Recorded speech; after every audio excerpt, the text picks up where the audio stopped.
शहर की लुगाई गांव को आई। मधु शहर में रहने वाली पढ़ी लिखी मॉडर्न लड़की है। वो और पवन साथ कॉलेज में पढ़ते थे। धीरे धीरे उन दोनों में प्यार हो गया। पर पवन गांव में रहने वाला एक साधारण सा लड़का है। मधु के पिता हमेशा उसे ये बात कहकर ताना देते हैं। तुम वहां गांव में कैसे एडजस्ट करोगी?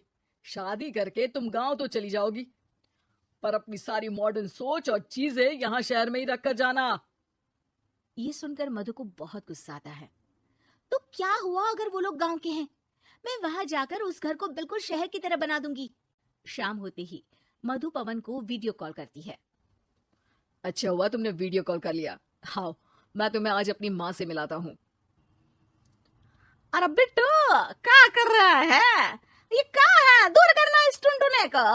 जाने कौन दिख रहा है इसमें तो। अरे माँ, आपकी बहू का वीडियो कॉल है। आप इसमें अपनी बहू से आमने सामने बात कर सकती हैं। नमस्ते माँ जी, कैसी हैं आप?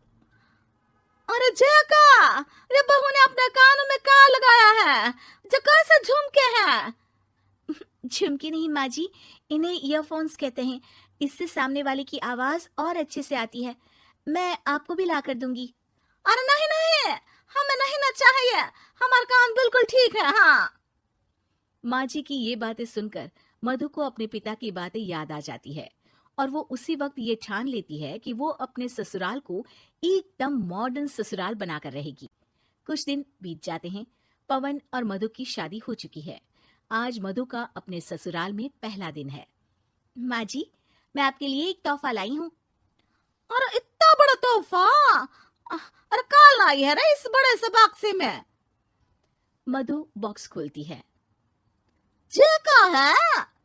ये वैक्यूम क्लीनर है।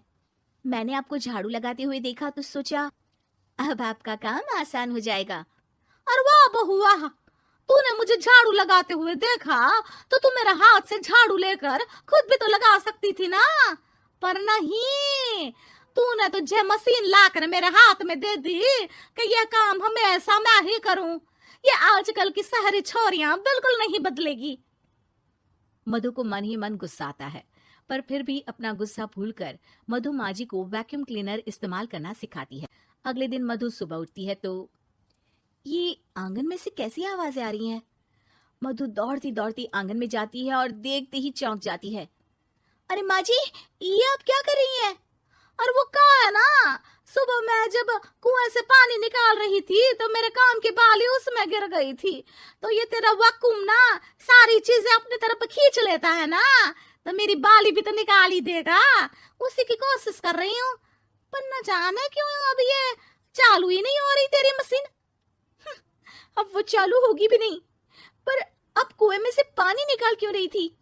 अरे कमाल करती हो ना बहू। पीने के लिए पानी क्या तेरे मायके से लाऊं मैं? अरे कुएं से ही तो निकालना पड़ता है। हाँ, पीने के लिए पानी, और वो भी कुएं से।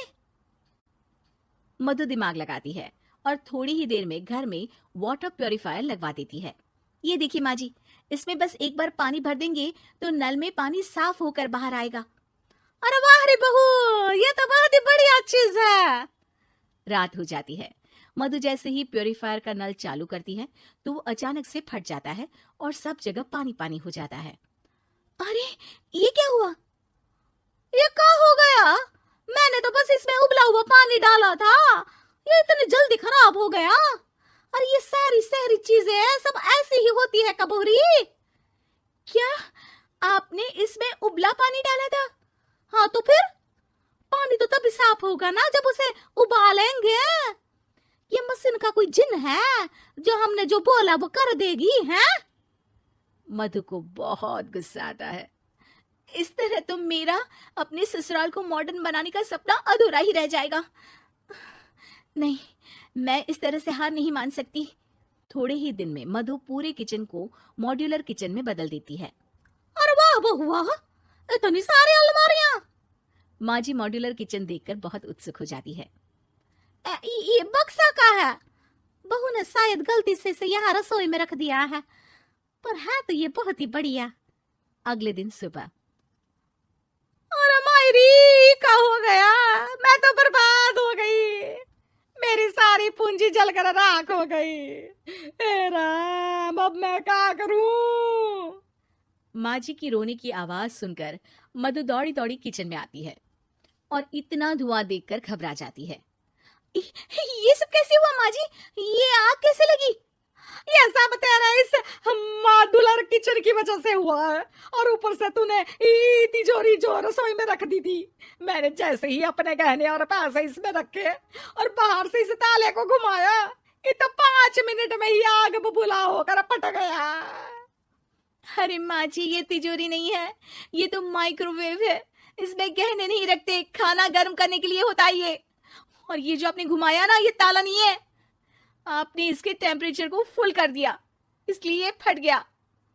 माँ जी और जोर जोर से रोने लगती है। मधु सर पीट लेती है और कसम खाती है कि अब ससुराल को मॉडर्न बनाने की कोई कोशिश नहीं करेगी। मुझे माफ कर दीजिए माँ जी, आप जैसी हैं वैसी ही ठीक है। मधु को अपने पिता की कही बात याद आ जाती है और मधु वापस घर और किचन को पहले जैसा ही कर देती है।